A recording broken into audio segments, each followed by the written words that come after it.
হরেক রকমের ফুলের বীজের একটি বক্স গিফট পেয়েছি। তবে এগুলোকে আমি কখনো নিজ চোখে দেখিও নি এবং বপনও করিনি। আমার জন্য গিফট হিসেবে একজন এই ওয়াইল্ড ফ্লাওয়ারের প্যাকেটটা নিয়ে এসেছে। এখন আমি এটাকে খুব যাচাই বাছাই করে দেখলাম, এটা ফ্রস্ট যখন শেষ হয়, উইন্টার গিয়ে যখন সামার আসে, যখন তুষার গলে যায় তার ঠিক পরপর বপন করতে হয়।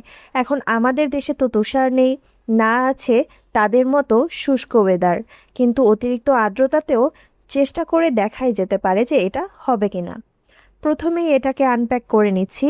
ভেবেছিলাম খুব সুন্দর একটা এএসএমআর ভিডিও করব, কিন্তু প্যাকেটটা ছিঁড়েই গেছে। আচ্ছা, এখন দেখা যাক ভেতরে কি আছে। খুব সূক্ষ্মভাবে কাঠের গুঁড়ো করে বীজগুলোকে এর সাথে মিশিয়ে দেওয়া হয়েছে। এতে করে বীজগুলো যখন ছেটানো হবে তখন ইভেনলি ডিস্ট্রিবিউট হবে। প্যাকেটের ইনস্ট্রাকশন অনুযায়ী এগুলোকে বপন করতে হবে জুনের দিকে। তবে আমি অগাস্টেও একটু ফেলে দেখব আর অপেক্ষা করব বাকিগুলোকে উইন্টারে বপন করার জন্য।